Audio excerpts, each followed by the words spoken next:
on your side. NBC 12 News starts with breaking news. We're following breaking news out of Hanover, where deputies now confirm the man found dead in a car fire took his own life. Investigators say Zahir Mazar poured $200 worth of gas in and around his car and lit a flame. Now his widow and their 2 children are struggling to come to terms with the shocking loss.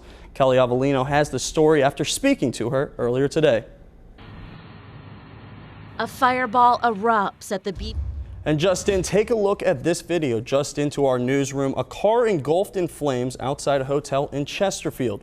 A viewer sent us this video on Facebook. It happened just after 1 this afternoon in the parking lot of the Doubletree Hilton just off Midlothian Turnpike. As you can see, firefighters were quickly on the scene and able to put out the flames. We have no reports of injuries and so far no word on what caused the fire. Protesters rally outside the Portsmouth courthouse as trial begins for a former police officer charged with murder. Stephen Rankin is charged with first-degree murder for shooting and killing a black teenager. It happened after following a struggle outside a Walmart store last year. Rankin maintains he killed 18-year-old William Chapman in self-defense. Jury selection will continue for another 2 or 3 days. President Reagan's daughter is criticizing a judge's decision to release John Hinckley Jr. from a psychiatric hospital. Today, a federal judge ruled Hinckley is no longer a danger and can live full-time with his mother in Williamsburg. Hinckley tried to assassinate President Reagan in 1981. A jury found Hinckley not guilty by reason of insanity. Reagan's daughter, Patty Davis, says she's not surprised by the decision, but says her heart is sickened. A former TV reporter is arrested in Roanoke on charges of rape and forcible sodomy. Orlando Salinas was arrested after being indicted by a grand jury in Montgomery County.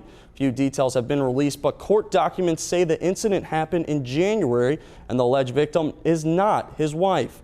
Salinas worked as an on-air reporter at Fox News and WDBJ. Salinas remains in jail without bond. New at 5:30, it's one of the worst kinds of fraud. A Virginia man is accused of selling fake cancer drugs to patients for hundreds, even thousands of dollars. 67-year-old Peter Adenji in jail after investigators say he posed as a medical professional for months. Police say he charged cancer patients $1,200 for 1 dose of an herbal mixture he promised would cure them from cancer. On top of that, police say Adenji discouraged those patients from receiving traditional treatments. Basically promising cancer patients, especially those more advanced, a cure for it, a miracle cure. No word what was in those herbal mixtures. The FBI is analyzing it. The Washington Post says 2 cancer patients who obtained treatments from Adenji later died. Police believe there may be victims across the country. A police standoff in Norfolk is now in its 3rd day.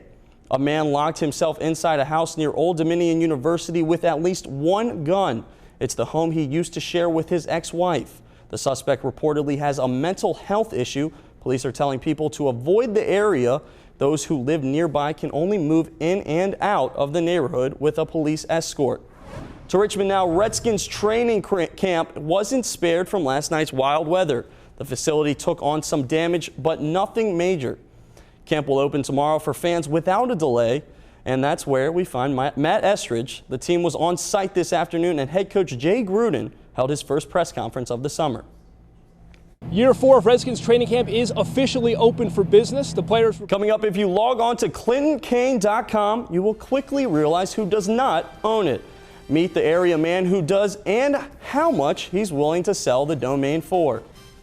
But first, is it a crime? A woman calls police after she was squirted with a water toy at a restaurant. Why she says it's sexual assault. All that after the break.